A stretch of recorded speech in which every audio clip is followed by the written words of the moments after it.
What's happening, people? Welcome back to another episode of Red Divided. Myself, Tommy. Yes, Adeaki.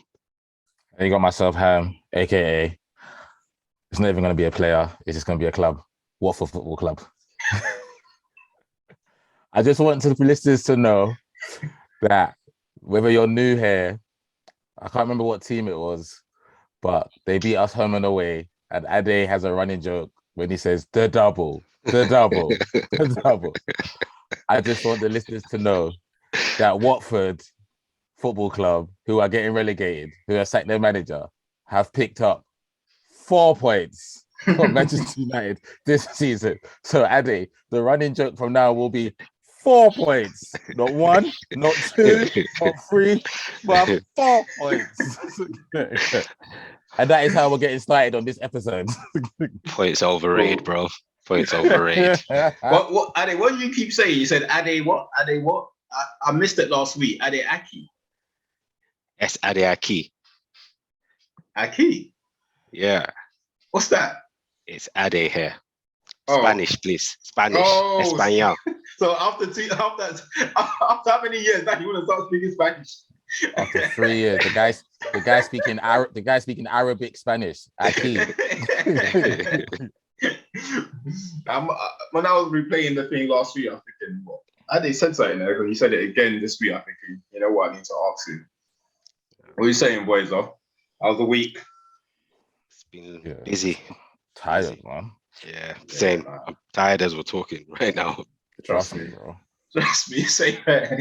Same man. But let's just keep up the energy for today. Let's just to start. You know what? To start, we've missed a few games, isn't it? Both of us. Arsenal's played one. You didn't play this weekend, Arsenal. So we ain't played any games. Let's just skip to Arsenal. Skip to Arsenal. The more exciting stuff happened with us, but we're not by going past you guys 2 games in the midweek. So whenever you're ready, bro. Nah, you know what? Because it's such a lot. To be honest, we're just catching up with with a lot of games, so we'll just catch up with United first. So we start with Champions League, just a quick Champions League roundup, and then we go into the weekend game before we go into Arsenal's game.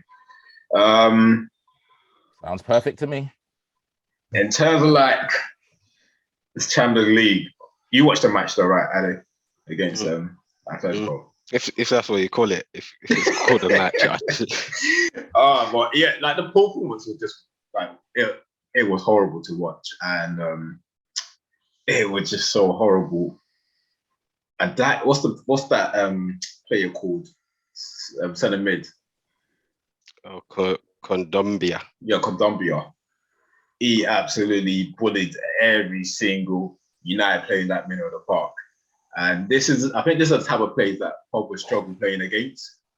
I don't know, it's as if he doesn't like the physical contact with this type of players, man. He struggled against him. He ate up absolutely everything.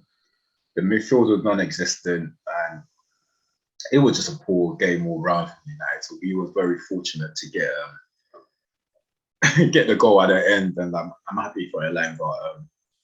He got his goal, and it's just to show, literally, Rashford did do nothing all game. The boys come on.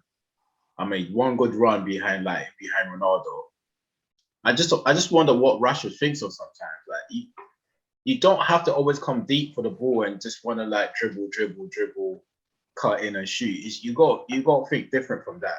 And I don't know for that boy. I think he's short. Obviously, he's clearly short on confidence at the moment. But that game was horrible to watch.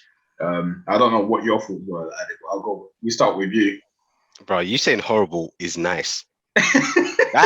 That was horrific. It was basically. I like to think that's how a game should be. So I've said it before. My neighbor, he's got a coaching school. So 2 weeks ago, he told me I normally take the older group for him, but he told me to take the younger group, the 6 and below. Yeah. And that's how United were playing. Everyone's just their attention span. You tell them to run in a straight line, they'll see a light and they'll disappear. It was horrific. No, it was poor football. I'm not even sure if it was Sunday league quality. We were horrific. No, And you know when you 100%. see you know it's possible, right? That you have an off day. It's possible. It happens to very people possible. as a singular person, but as a group, they were horrific. I was watching the game and I was like, do I deserve, or have I done something bad enough to have to watch the rest of this match? But I remember messaging you guys and I was like, I don't think I can watch the rest of this game because it was just horrific. Couldn't put passes together. What you said about Pogba is true. Like Pogba's a strong boy, right? But because he's strong doesn't mean he's about that life, right? You can be strong, but not about that life. So when you meet somebody that's also strong, but about that life, you have to respect yourself. So that's the way I saw with him. Fernandez, and the thing is, we've said this about Fernandez millions of times. The boy wasteful. The boy is wasteful. On the ball, with his passing, he's absolutely wasteful, but his stats help him. But it's hard. In a game like that, where you need to win that midfield battle, sometimes it's hard when you don't have a number 10 that can keep the ball. So you think of a number 10 like Dybala, Coutinho, that can keep the ball really well.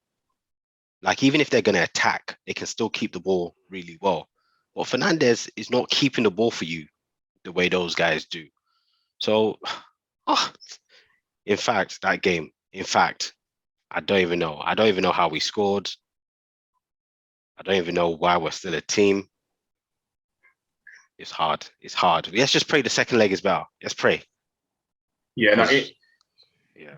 Yeah, just to touch on Fernandez, it's getting ridiculous now because obviously we know he's got quality on the ball, but the worst thing about his trait, his habit, should we put it, is that it's not as if he doesn't have the ability to keep hold of the ball, but it's as if he gets this rush of blood when he gets the ball that he has to release it. You do not have to release it all the time. Keep hold of it. Play it among like your midfield players.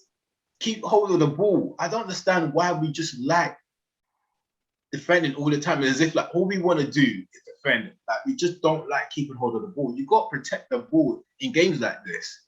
It's someone's got to have a word with him, man. I've been saying this on Ollie's reign. It's getting ridiculous now, especially in a game where the team is playing woeful. Just keep hold of the ball, man. Like, it was horrible. It was horrific. It was horrific. And the thing is, I was hotspotting my phone to watch it, and I was like, this is what I'm spending my data on. This is what I'm spending my data on because I was watching on the train back home from work, and it's what we signed up for. It's what we signed up for. For people that are not even in the Champions League to be mocking us, it's just. What are you saying, Han? What are your thoughts on the game? Yeah, I just don't want you and Adid to use all your bad energy on this game because I really want to know what you thought about the Watford game. So I don't want you to use all your negative words and energy. No, we'll get into that. For the Atletico. Adid, you're using words like woeful. Adid using words like horrible, comparing Man United to the under 6. If that was bad, I just want to know what you thought about the Watford game. So now, to be honest, I don't think the Watford game was bad. I just think we missed stupid chances that we shouldn't be missing. That's another aspect of. It was different. That's another aspect of horrible. You know what I'm saying? Yeah, I guess so. Exactly. The chances that were missing, game was poor football. But this time around, it's like you can't like this. It's ridiculous. Like that's why I say the team is cursed because we can never get it right. I mean, you play bad football, like you get nothing out of it, and then when you do play decent football and you create so much chances, you can't finish it. And this is one of the first time we've kept a clean sheet in how long? I mean, we're not talking about half chances. We're talking about clear-cut chances. No, they're taking a piss. They're taking a piss. They're taking a piss. This is not all we want. They're taking the piss.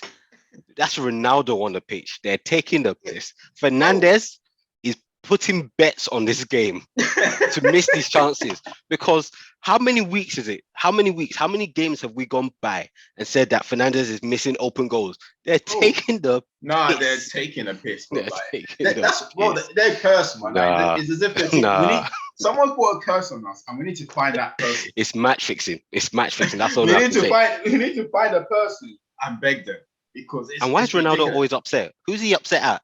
Because it best be himself that he's upset at. Of course, yeah, he has to be. It must be, because if it it's has anyone else, it has to be himself. He has to, because he knows, man. Like I can understand if you're not getting chances. I can understand why you can be upset. But when you're actually getting those chances yourself, like Bruno and Ronaldo had the best chances of the game. Like it's ridiculous how they. And the worst thing about it is they're not getting on target. They're not even getting on target majority of the time. It's the worst thing about it.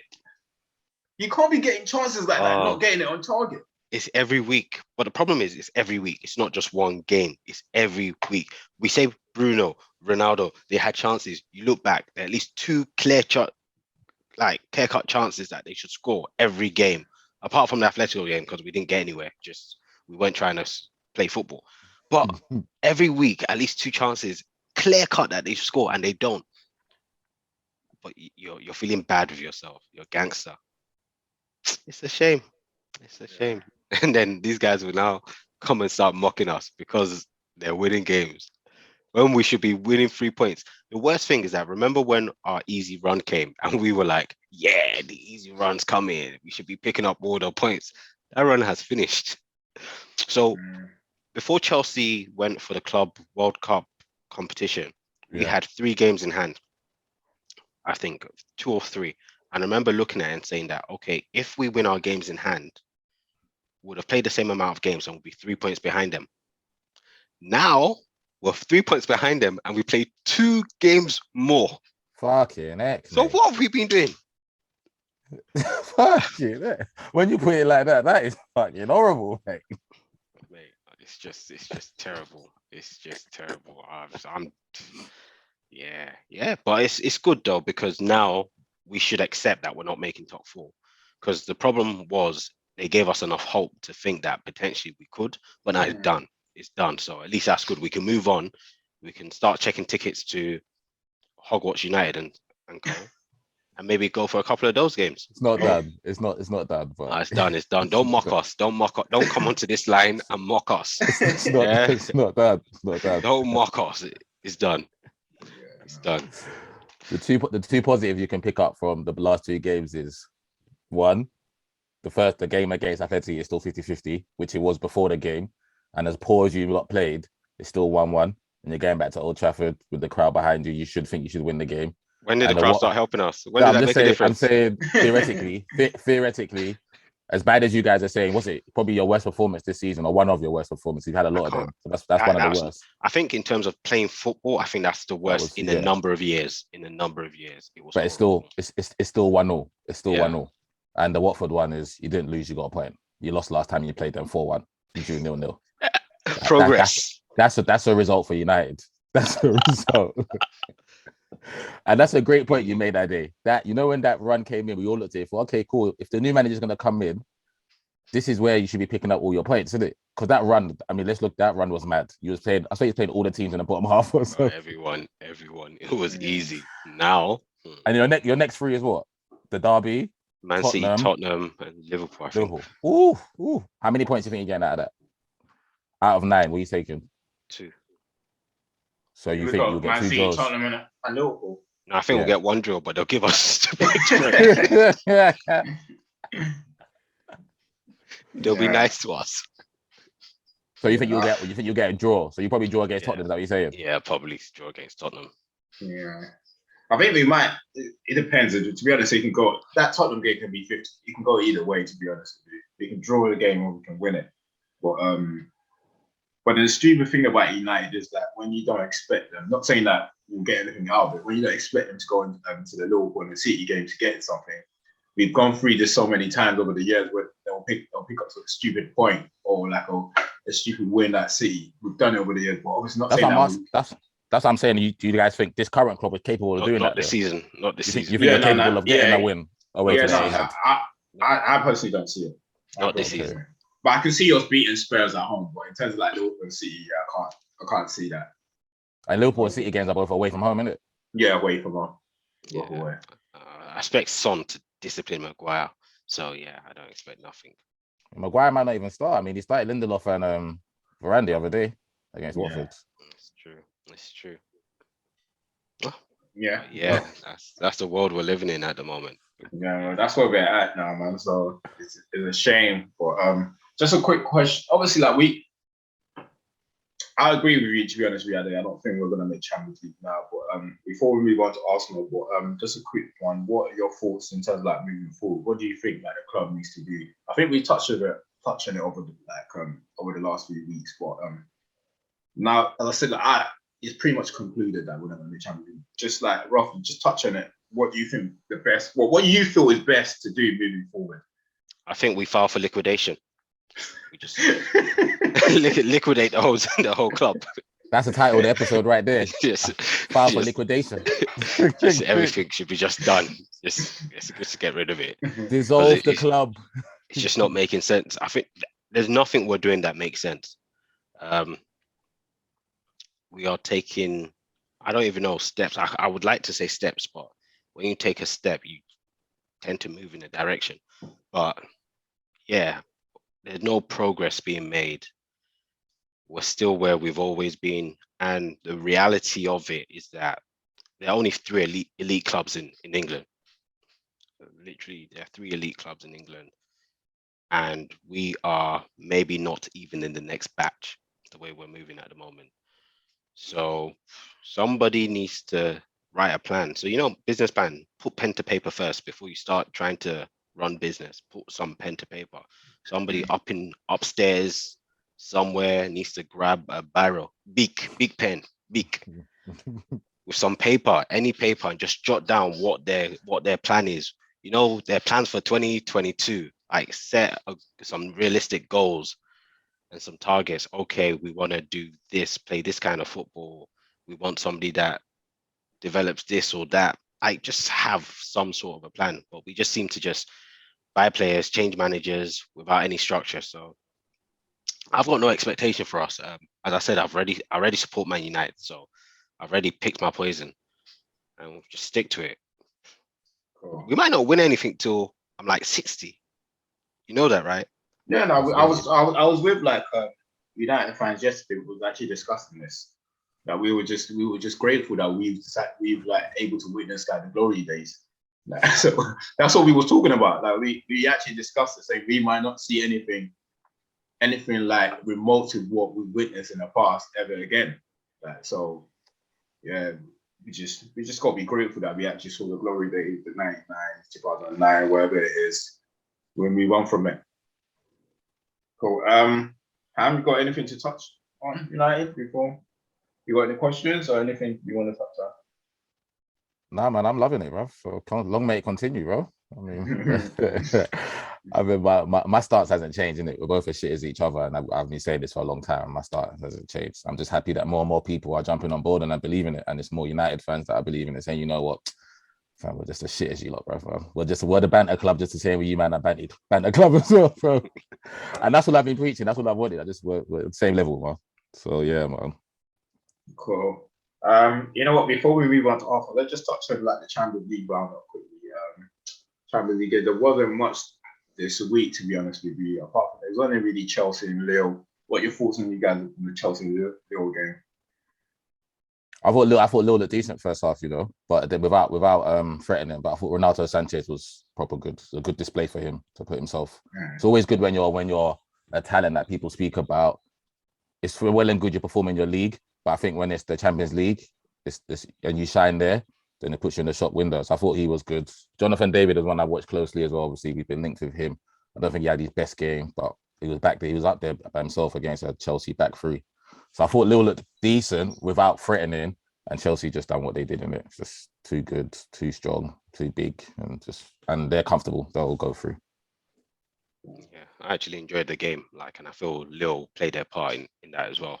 Well, there was some nice football there.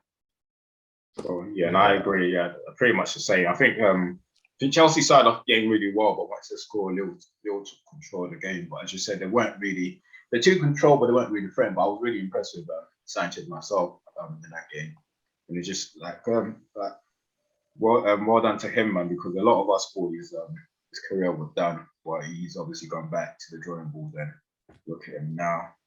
You should take United to the same drawing board. United need to share that drawing board with him. Yeah, definitely. Cool. The only other significant game was just was a Bayern one, right? Which was Bayern one this week. Was it this week just gone? Who did Bayern play?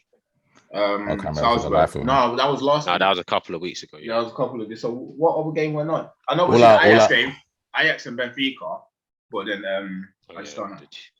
2-2, right? 2-2, yeah. So that was a good game, though. You guys watched that game? No, I didn't watch that game.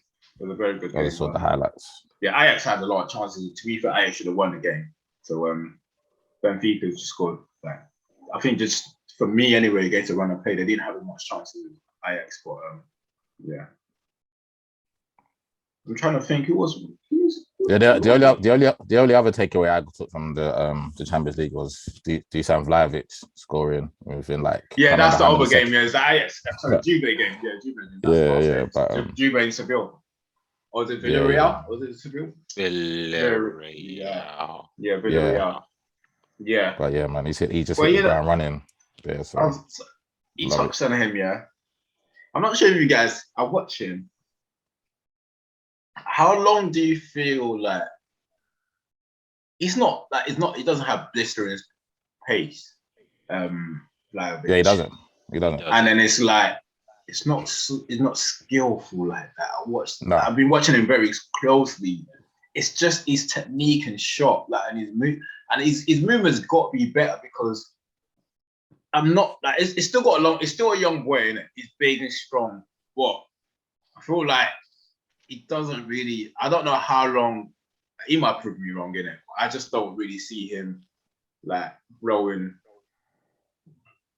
anyone away, considering like the type of strikers that he's going to be competing with in the world stage, like Mbappe and Haaland. What do you think he's lacking? His movement got to be better. His technique is great. Don't get me wrong. His technique is great. His movement's got to be better.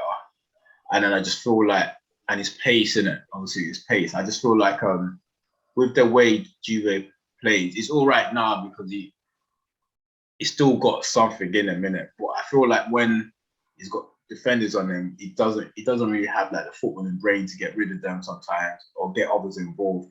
So those are the kind of things that I spotted from him. Because to be honest, I haven't watched him much until there was a lot of noise about him moving to Arsenal.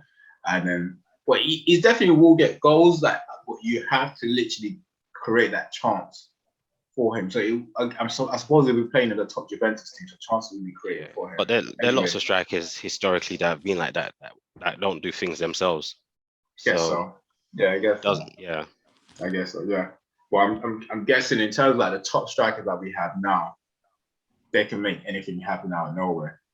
Yeah, it's true. Like obviously we're comparing him to the others, but yeah, there's still those that don't have the attributes that will score bucket loads. Mm-hmm. Yeah, I guess so. Yes, so cool. All right.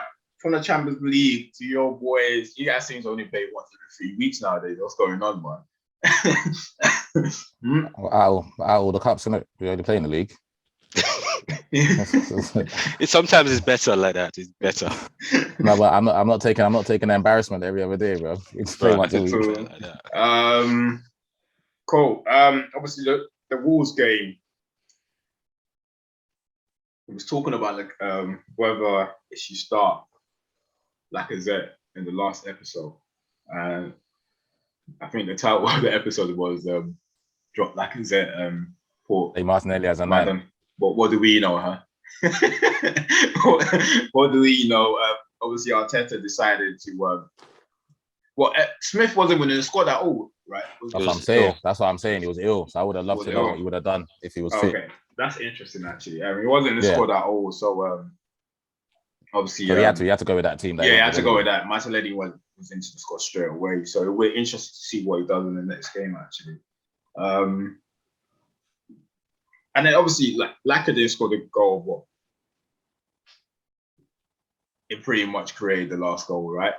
And yeah, you guys won the game. So and that's what's important out of the game, getting the points. What are your thoughts on the game? Yeah, it was good, man. It was good. The boys were good. It was a good performance. It was a good performance against, like I said, Wolves are a good side, innit? And they're doing their thing. And I think them losing from winning, I think this was the first time it's happened to them this season. I think we're the first team. I think whenever they go ahead, they don't lose, innit? I don't know. They might draw, but they haven't lost. I think it was a tall task, innit? And especially the goal that we give them was silly, innit? But I'm not gonna slaughter my centre half for that. That's probably the first glaring mistake I think he's made all season. I think Ramsdale could help him out, but that might be asking for too much. So giving that goal away, but the response, the attitude, the response was perfect after that. I don't think we done anything amazing, but I think against a Wolves side who are set up good defensively, it's hard to cut them open. Like, you're not going to create every other attack in it. But I think we did well with our half chances, and I think it would have been hard done by if we lost the game. It would have been hard done by if we lost the game, because I'm thinking, I can't remember what they had on the counter. I think we kind of nullified their counter. I remember Pedro Neto's chance at the end, which could have made it 2-1 after we equalised. But other than that, the performance was, we was always knocking at the door, but not banging the door down. So if that analogy makes sense, like knocking at the door, we wasn't banging it down. But the boys with Odegaard was our best player. He was proper good. Laka was having another frustrating game. And I was watching it with my female friend who don't even watch football like that. And I didn't even say nothing about Laka. I'm just moaning at the team and obviously little things as he's saying, is he tired? Ade, this was 15 minutes into the game. Because he was waiting for a second wind. No, because once again, the one thing I will give him is he's a trier, innit? And you can never knock that against him, innit? And as much as he's a 1 in 6 striker this season, which is pathetic, but it is what it is. I love the way you keep emphasizing that. I absolutely love it. Stats are stats, innit? So that's why I used to judge Altidore by. Altidore was 1 in 30 or 1 in 26. I mean, Laka at best is a 1 in 3. Top strikers are 1 in 2. If you get freaks like Lewandowski, they're 1 in 1. Basic like B-level strikers like a Giroud and Laka, they'll be a 1 in 3, 1 in 4, and then 1 in 6 is just, what the fuck are you doing up front, bro? so Laka was having one of those games where nothing was going for him, but he was trying. And I'm thinking, okay, the substitution is more than likely going to be Laka's going to come off, innit? But thankfully he didn't. And Mikel done something that I liked. Like, finally, the changes weren't like for like, innit? So we took off our right back. And I don't even know who was playing right back towards the end of the game, but I like shit like that. We're at home and we're losing. I don't care who's playing right back. You take my right back off and you get Pepe on. You take Martinelli on and you get Eddie Nketiah on. So now we've got 2 9s. We still got Saka holding the width on the left, move Saka over to the left.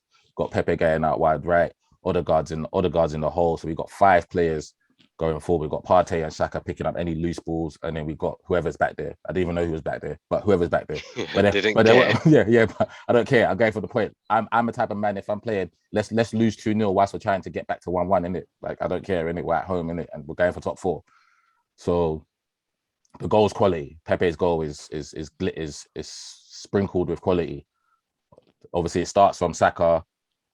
Keeper saves it, recycle it, lovely play with Odegaard, Pepe, Lacazette, and then the spin. And then the last goal, Laka, like I said, once again, and I think that's the reward he gets for not stopping. So once again, for me, he wasn't pulling up strings, but he was trying, he was chasing down loose balls. He was missing chances, but he was there to miss chances. And at the end, I think Mikel said it in his post-match interview as well. That's the rewards that he gets, innit, for just keep going, innit? Just kept on going. And one last thing. So like I said, I'm watching the game with my friend, and then it's 1-0, innit? Obviously, I'm getting frustrated. So then one of my other friends calls her and says, "Oh, what is that Ham in the background?" It's like, raw. So yeah, what does Ham like drinking, innit? And he goes, "You know what? Fuck it, I'm just gonna buy a Hennessy, innit?"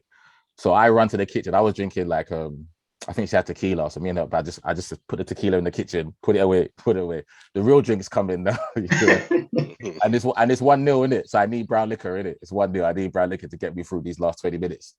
He walks in the door, say Wagwan, so we saying, we equalize. Pepe scores. 1-1.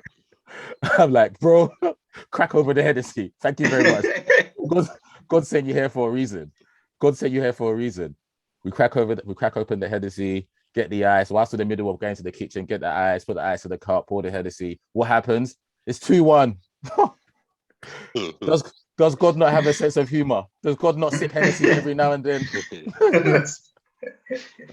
Does he not sip Hennessy every now and then? Big up my boy, safe journey. I mean, he just flew back to Nigeria, so obviously safe journey back. But thank you, man. That win was from him. Arsenal wouldn't have won if my boy didn't buy the Hennessy and we didn't drink it. But we move on, man. Those 3 points were fucking vital, man. Now we've got 3 games in hand on you guys and West Ham. Yeah. And I think we're only 2 or 3 points behind you. You're 2 points behind us. Yeah. And I think we might be even level with West Ham, something like that. Anyway. Yes, so, definitely something like that. Yeah. So, like I said, the balls in our court still make us favourites. But the one thing about us is, as much as you guys are missing chances in that, our goals for still ain't good enough. I think it's like 8th or something in terms of like the top teams. But then but that's the defensively. Yeah, but defensively, the only teams that got better defense than us is the top 3 sides. Yeah, that's what I was gonna say. Like that's the same with everyone amongst like that top 4 area. Like, if anything, you probably have better than everyone else there. I think maybe I'm not sure about West Ham, but yeah. So I won't worry too much. As long as you're, the only reason why I brought it up to you, why I would worry is because, like I said, goals win games, innit? So, and I've already said that'll be our Achilles heel if we don't score enough goals. So it's all well and good being defensive and not conceding, but we need to fucking put the ball in the back of the net more often than not, man. Yeah, no, I hear you. Look, everyone else you're going against is all woeful, man. I'm sorry, Ade, what are you saying in regards to like? Did you think they was going to get a draw? I saw your message. Match fixing, bro. That game was match fixing. I think Ade jinxed it because you messaged in the group. I said you messaged in the group. I'm thinking, no. But did you guys not see the corner? I have no recollection of what you're talking about. Wolves were meant to get a corner. I think it was Neto that took a shot and it deflected off someone. And they gave it as a goal kick. Yeah, but you hardly saw that. You hardly saw that. No. You hardly saw the deflection. Stop it. Yeah, but it was a deflection. It's the letter of the law. You didn't see it. It's the letter of the law. The liner and the ref were never going to see that. Bruh, that's match fixing. If that hadn't happened... That's when it was 1-0. That was when it was 1-0. Yeah. If that hadn't happened... But we deserved it. Wolves were about to score from that corner. We deserved it. Wolves were trying to waste time from like 15 minutes into the game, bro. Yeah, Wolves were being ridiculous, to be honest. I thought they should have gone... They were being ridiculous. I thought they should have gone for like the second goal, but as you say, they probably relied on like the defensive work because obviously it's kept them out of trouble throughout the whole season. But you can't do that when you're going up against like one of the top teams. You have to just invite for it to keep coming back. You're just going to invite Arsenal back at you. Exactly. You ain't a brick wall. Yeah, and the thing is, even if they're not creating clear chances, you only like as long as they keep working hard, it only takes a moment like Lacazette's situation to get a goal. So or an accident, anything can happen. Anything. Always in front of your goal. So 100. Cool. What we do, we quickly run out the games, innit? Or let's see if anyone want to touch on Arsenal again. But what we say, do we all agree? Daniel Podence, just a special mention for him. Another good game, player. And he's got to be on our wish list. Like I said, we need another winger, so he's got to be on the top 5 wish list, bro. Who's your top 5 wish list? Because I know you had your strikers list. Has your strikers list changed, by the way? Obviously, it's changed, but it's gone. So have you adjusted? Yeah, I tweeted everything last week. I think I tweeted out last week in terms of I done like a top 5 for the strikers we need. I think. So what's your top? What's your top strikers now? I need to go find this tweet. Hold on. I've done the wingers, strikers, and centre mids. I also need to give you a job. I know, bro. Trust me, bro. All right, so the strikers didn't change. All I did was take Vlahovic out. Sorry, and I think I moved the Czech boy to Patrick Schick by Leverkusen to 5th. Okay, I think that was it. I think obviously Lautaro Martinez will still be the one I'd go after. Right, cool. All right, and for the wingers, yeah. Obviously the boy that's just moving mad for 2 seasons now, but this season he's moving madder than mad. He's been involved in 36 goals and assists.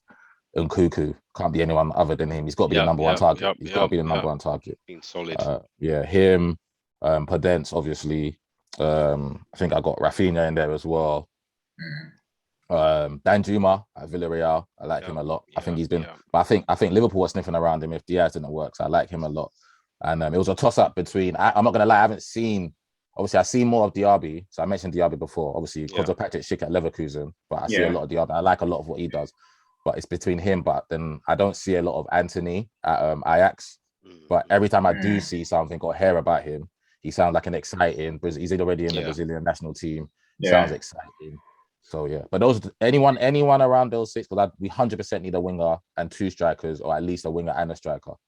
So as long as they come from that list, I'm okay, bro. Yeah, I like Diaby. So I remember during lockdown, but obviously the German game went on first after lockdown, right? Yeah. And I obviously I've got to see a lot of him, and I really like him. He's really good, man. Yeah, so that's it. What you got any for defenders? You need any defenders? Or you're happy with that? Happy with your defenders? I mean, Saliba comes back, so that'll make 3 proper good centre halves, and then Rob Holding is he's just there for vibes, isn't it? Just there to hold it down, isn't it? Like his surname says. So Rob Holding to me is like Craig Dawson at West Ham. Them man, they're just holding it down and collecting a paycheck at the end of the week, bro. Don't talk about Dawson like that. Dawson comes in and scores goals, bro. Yeah, no, Dawson's better than Rob Holding, by the way. I'm not saying that he's what I'm just saying. Them man, they are like levels. Cool. But no, for centre halves, I ain't really got one because, like I said, Saliba comes back and then Rob will just hold it down in 4th position. So good now. Cool. What about centre mids? You're gonna need centre mids too, though, right? Yeah, I got the centre mid list already. Yeah, what's that? I just go round that up before we move on. Off the top of my head. No, it has to go in front of me actually. Sorry. So I got Yuri Tillemans, obviously number 1 choice. Like, I love the lad. Renato Sanchez is in there. Calvin Phillips, obviously.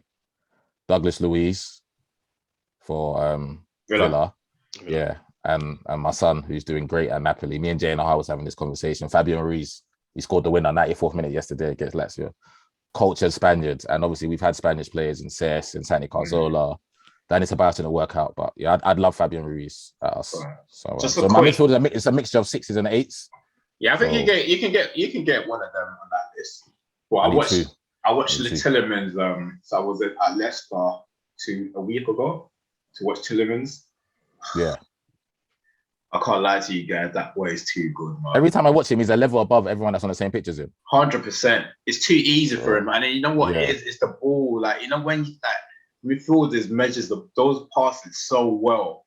That is, bro. I'm not gonna lie. No homo, but I love the fact that he's good looking as well. I love the fact that he's good looking. I love it. I don't care. I don't care what anyone says. Clip this, let it go viral. I don't care. He's a top player. I love the fact that he's good looking as well, bro. Just not give a damn, bro. He can play in my midfield. Him and Partey. That sounds different now. Him and Partey. After saying he's good looking, sounds very different. No. I meant him and Partey can play in my midfield as a 2. I'll be happy with that. That's what cool. All right, let's round up the other Premier League games. Yes. Let's round just round up the other games, then, innit? Cool. Yeah, let's start with City Everton, innit? City, yeah, we've got to start with that. Well, I'm sick and tired of VAR now, man. Like, they're making up as a goal now. Honestly, they're trying to create excitement. Like, unless if the refs had a bet on the game or whoever's that, who was in charge of VAR on the day? Chris Kavanagh. Kavanagh. That guy's surely had a bet, man. Honestly, bro. He's had a bet because, as Frank said, even my 4-year-old, his 3-year-old daughter will see, even my 4-year-old boy would have saw that. What was their reasoning? Because I didn't listen to the post-match analysis. Well, they haven't provided it. They haven't provided us. They haven't provided it. You know, because Frank said he went to the ref. He said he was like, I wasn't angry at the ref. I just wanted to ask him. He said the first thing he asked him was that, was anyone offside in that play? The ref said no. And the ref said, look, I was on the other side, so I couldn't see it. So he's like, okay, fair enough.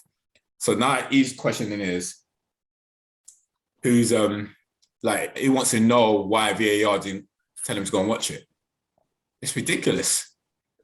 It's just absolutely ridiculous. I saw it. I think I called both of you straight after the game that I just know what's going on anymore. Like, they're making it up as they go. It's pure match fixing. Honestly. Yeah. It's crazy. It's crazy because obviously I had reasons why I didn't want the penalty because my fantasy week depended on a clean sheet. But you see it and you're just like, there's no way I can argue that this is not handball.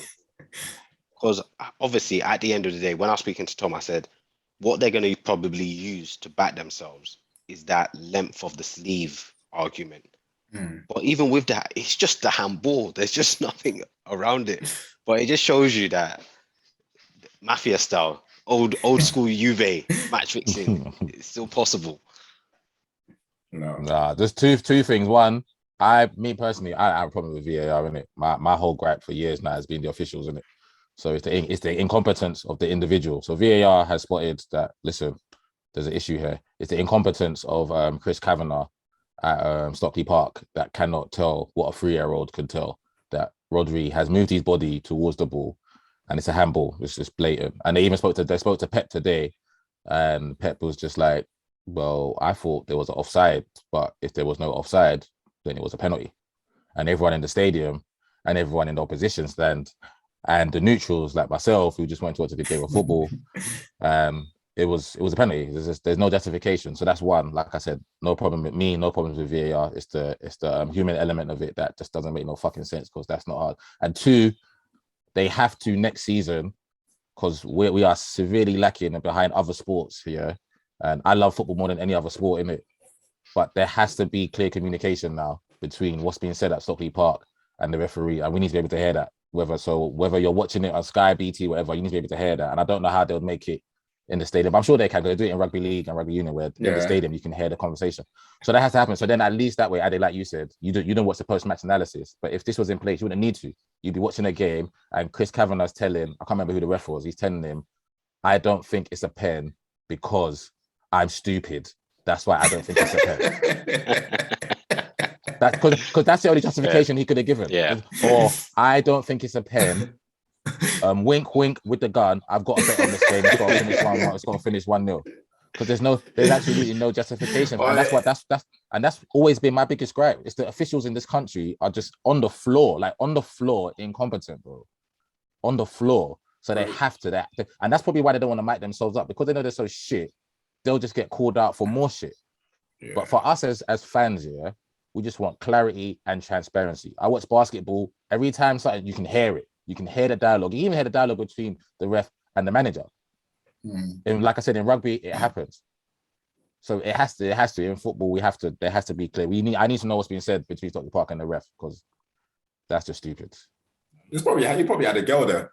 You might have, bro. He probably had a girl, and he probably said, and he probably had his head up. What, something happened? Am I supposed to be looking at something? No, don't worry. The biggest thing is, like, what justificate? What do you think Chris Kavanagh thought when he didn't send him to the monitor? Well, because like I said, for me, I'm an Arsenal fan, so I definitely feel that I've had a lot of bad decisions go against me for years, yeah. But I know if that's Arsenal, 100%, he's getting sent to the monitor. 100%, he's getting sent to the monitor. Bro. Yeah. There was just no reasoning behind it. There was just none. Yeah. It's none whatsoever. I've seen players blow at other players and they've fallen over, and the referee said, "Oh, I don't know. Go check the monitor." And this is a blatant handball, and you didn't even think to say, "Yo, go check the monitor." It was so blatant. Obviously I don't remember what I was doing, but after the match, I just jumped on to do other stuff. Yeah, I think I was looking after the little ones by myself, so I moved on to do other stuff, and then I'm expecting somebody to provide me with some reasoning after, or someone to explain what happened. But as you guys are saying, there was no explanation, so it's very confusing, very confusing. It's mad, but that point is like the 3 points is very important for the relegation battle and like the title too. So you can't just be fucking up like that, especially at that time of that period of the game. Like, you just can't. It's ridiculous. And Everton needed that point. Not saying that Man City would have scored afterwards, but you can't make that kind of fuck up at that time. That late in the game. It's crazy. Obviously, talking about relegation battle, everyone else is dragged into it now. What? we never really talk about Brentford before, but they are definitely Yeah, we they've just been coasting. They've just been coasting. We haven't mentioned it, but Saturday after Newcastle game, they're in it right now. So and apart from them, we got Leeds, your boy. They decided to slash him. It's gone now. It's disgusting. It's disgusting. You get me? It's disgusting. It's a disgrace. Well, he was willing to die, but he was willing to die by his sword, but he wasn't willing to budge at all. So that's a man of honor. Yeah. Big him up, man. Man like Ned Stark, bro. Ned Stark. Big him up, bro. Big him up, bro. Big him up, bro. Hey, what was your thoughts on it, Addy? Because, like, look, I understand.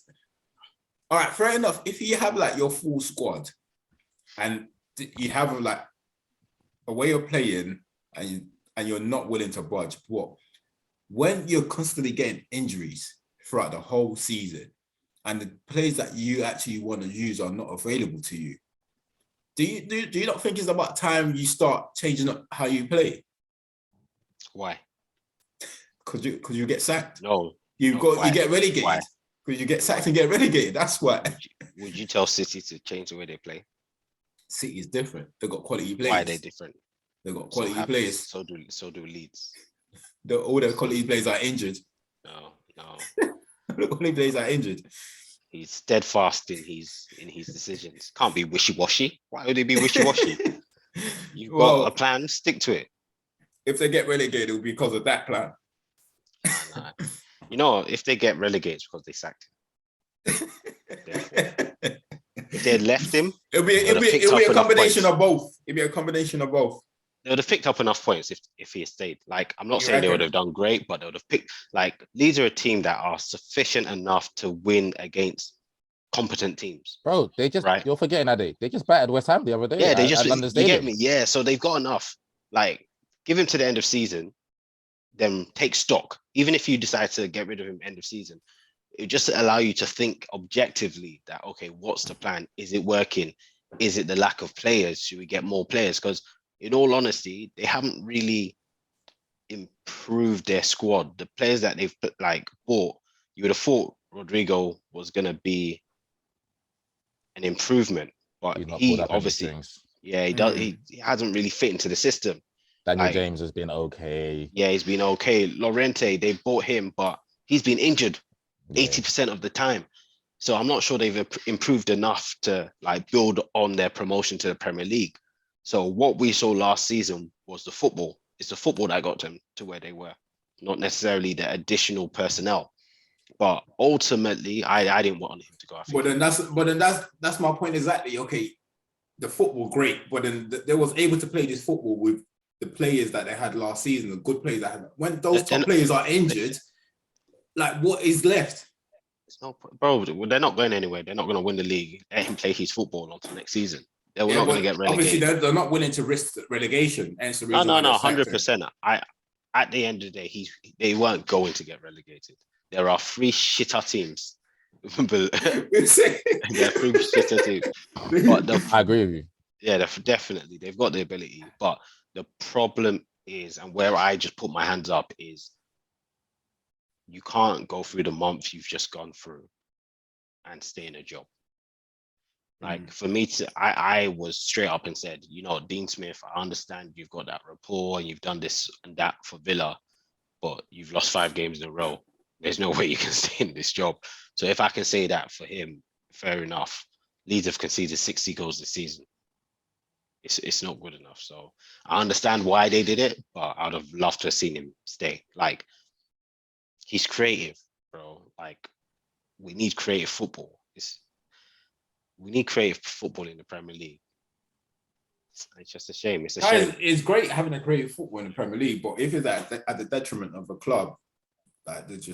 It's not at the detriment. Stop. It is though. This We're is not why asking for your analysis. We're not asking for your analysis.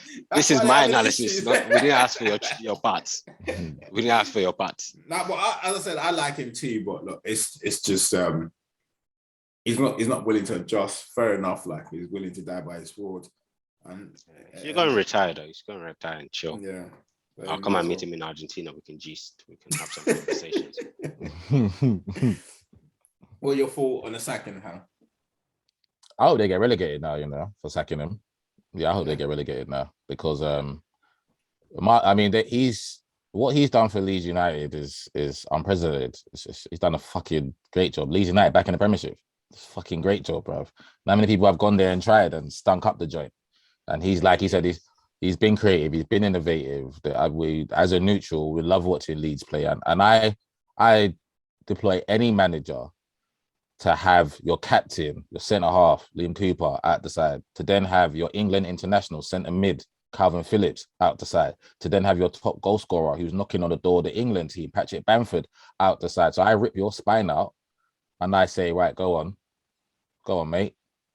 Go get some more points. Go get me some goals. Well, you're taking out 15 goals already in Patrick Bamford. You're taking out one of the best midfielders in the league, like I said. So for me, I think where are they now? 16th without those players. Yeah, I mean, with me, I'm keeping them in the job. I'm keeping them in the job, and we're riding it out to the end of the season. And I agree with Ade. I think they stay up. I mean, they stay up. There's Burnley, Watford, Norwich, yeah, or maybe even Brentford. But yeah, or even Brentford, yeah. But I would have kept him, so I'm not happy he's got sacked. But I hope they get relegated now that they sacked him, though. And then we can get Rafinha, hopefully. I can't.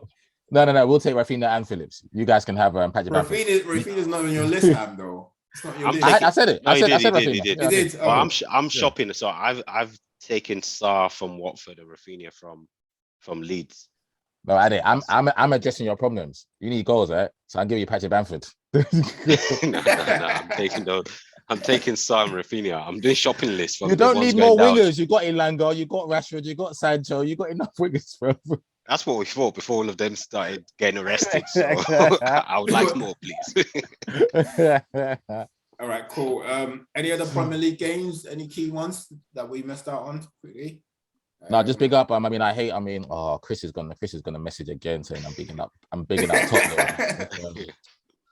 And obviously my other brother is gonna be like, you like us really, but no, I think you guys are shit. I think you guys shouldn't exist as a football club. I'll say that every week. However, big up Kane and Son for having the record for the most goals in terms of like assisting each other in goals. And Harry Kane's ball to Son. Oh my God. Beautiful. Cool. Now on the topic of Spurs, let's just quickly touch on their manager quickly before we go on to the last. You mean that renter manager? That renter manager. Like Tom. Like Zipcar when you rent the car. It's not really your car. You're just borrowing it for 1 hour or 2 hours or a round trip. It's not really your car, bro. What do you think is going on with him, though? Like honestly, like he's obviously hasn't got the players that he's wanted, right? But then at the same time, it's not easy to get them in January, bro. What did you expect? Who did you think he was going to get in January? He wasn't getting anyone. He's just moaning. Because he's been losing, it's a reason to it. Just a reason, right? That never happened to me before in my life. Because when we were saying, you've gone 8 games unbeaten, you ain't talking shit about the team. So get out or just stop moaning. He didn't have a reason to defend himself or a way to an excuse. He started moaning. Well, I was thinking, what's wrong with you? What's wrong with you? Get on with it, bro. And this is the person that they asked us to fight for. He would have come and complained about the same thing. Would have been Mourinho 2.0. The same thing. What's different? This guy wouldn't have helped us. He would have done the same thing. It's like he'll probably say, Rashford, I told them to sell him. He won't even have an interview, just disappear. Oh man. He just come to training the next day, he's just not there. So Ronaldo? Cristiano? I told them I want Messi. Oh man, yeah. What are your thoughts, Ham, quickly before we move on? I mean, I loved it. I was sitting there sipping my green tea. Typical, like my good friend Giorgio Cellini said, it's in the history of the football club. It's Tottenham. It's in the history of the football club. They need to stop allowing you to say this. Bro, so when they go and beat City away and they literally lose to Burnley, the next game, that is a snapshot of Tottenham Hotspur's history as a football club. Yeah, they do nothing. Okay, and then Conte's gone there and realized, fuck, man. You know his statement. I literally tweeted after. He was begging Daniel Levy to sack him. Did you see his comments? He was saying that the players stayed the same, but the coaches change here and the results change here. Maybe we need to look at something. Maybe I'm not good enough. This doesn't happen to me in my life. If you're reading that, he's basically telling Daniel, listen, can you relieve me of my duties, please? I don't want to be here. This is bullshit. And he's probably telling his boy, who was at Juventus with Parachichi, he's probably got him in a room and punched him up. Like, this is not what you told me, you fucking bastard. This is not what you told me. Man's looking for that compensation now. Yeah, no, yeah, definitely. He's looking for the compensation. Bro, he's looking for a way out. If he don't get top 4, he's looking for a way out, bro. And to be fair, he shouldn't be let off the hook. I know I'm mugging off Spurs, but he's a top manager. I agree with you. Yeah, he has to take a lot of accountability for this. They're not asking him to win the league, and they're probably not even asking him to win the trophy. They're saying get top 4 in this Premier League climate with Man United doing nothing, with us don't have a striker, with West Ham and Wolves, and they're asking you, Antonio Conte, you're the best manager out of the lot outside the top 3, and you still got Kane, you still got Son, got a couple players. Yeah. So he can't just throw everything at the club and the players. He's got to look at himself. Bro, because for me, if he don't get top 4, then what the fuck did they get him for? Yeah, I was thinking that you're taking a piss. Taking a fucking piss, bro. Like, you taking a piss? Why are you complaining? Get on with your bloody job. You moaning. Cool. Right, cool. Lastly, just we haven't got long, but let's touch on like the final quickly. I thought it was a great final, to be honest with you. It had everything apart from goals that we wanted. And to top it up, this is why we're saying that wrestling football is fake nowadays. We knew. I was watching the game with Ham yesterday, and we said, you know what? Before Kepa took the penalty, it was like, God, in every game, it's written. Every game there's a story. This is the story. He's gonna come on and then missed the last pen. And what did he do? He missed the pen. It's written, but obviously that has worked for them in the past. So I just want to get you guys' thoughts on like the goalkeeping situation, making the substitution. When it works, is great, right? And when it doesn't, but the thing with me is that I don't understand why it brings him on a lot of the time, because Kepa has never been a great shot stopper. He had some stupid stats not too long ago about the amount of shots he's faced and the amount he's let in. So how does the penalty takeout change that? Because the penalties that they were like, okay, yeah, there were some great penalties, but come on, like did you see the Van Dijk one when he was literally standing on the left and he was begging Van Dijk to hit on the left? And Van Dijk still smashed it on the left. And he couldn't save it. And then Van Dijk turned around at him and smiled at him like, you pussy. But in terms of like, it was a good game though. And you guys were, Romelu almost won it. I thought that was onside. As I said, look, I gave up on VAR, man, because I don't know where they're starting that line from.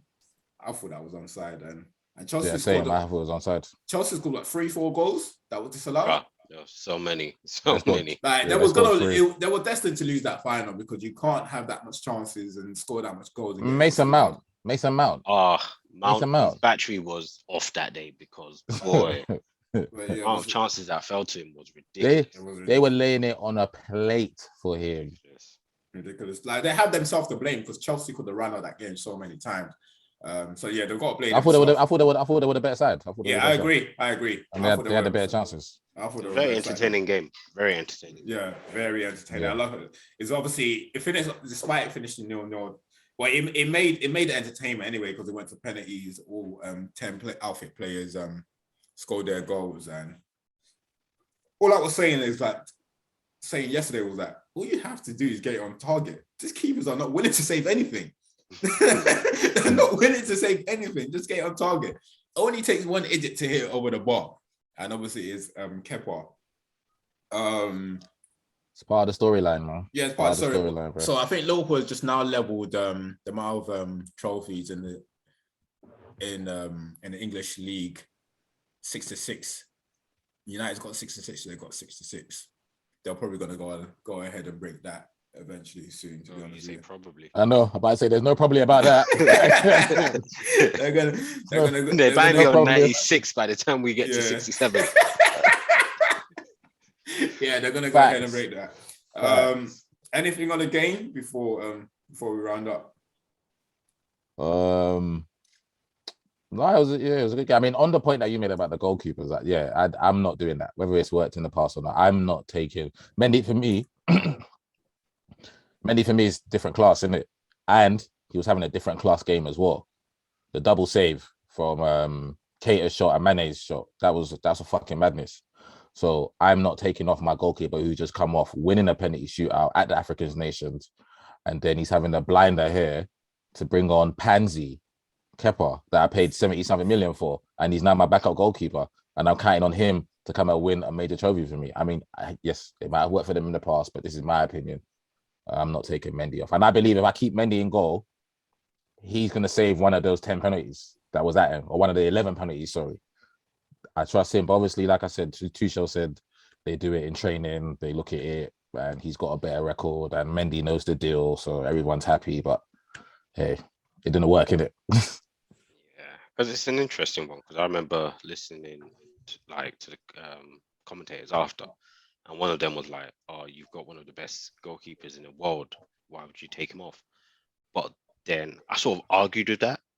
I'm not saying that they should have brought Kepa on, but being one of the best goalkeepers in the world doesn't mean you're better than someone else, like at penalties, like saving penalties. Yeah. So I was just like, you commentators, you're bullshit. I hate commentators now. I just think they talk. They talk. They're not showing that they don't really talk sense a lot of the time. They feel as if they just need to provide something for the reels, for the social media. But because when they had Kepa and Willie Caballero. Caballero, 100%. If I have Kepa playing, the match is 7 days and it goes to penalty shootout, I'm always bringing in Caballero.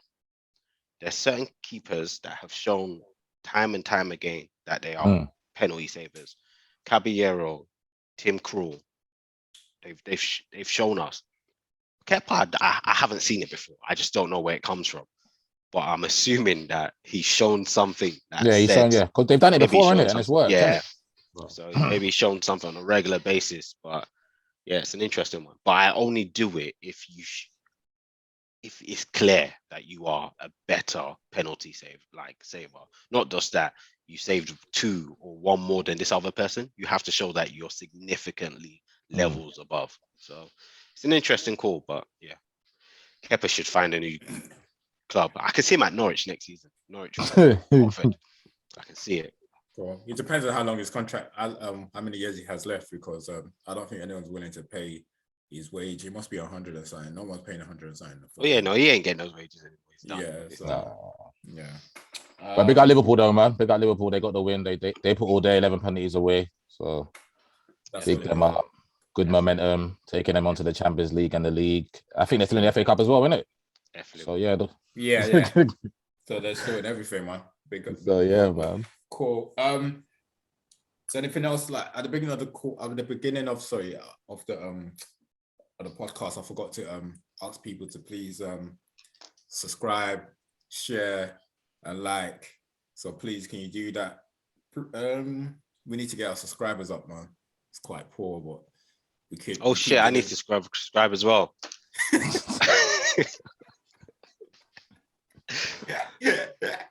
Don't be like me. Subscribe. Can we just cut on that then? Because this is despicable. We want people to buy into us, and we don't even buy into ourselves. This is my last episode, people. This is my last episode. It's been fun. Bruh, you gotta subscribe. Out of the 205 views, that's 199 is me. And now you're making us look even worse. Oh my god. All right, bro. Just end the pod, bro. Just end the episode, bro. I love to see myself. Cool. Peace. We're out. We're out, man. Bye.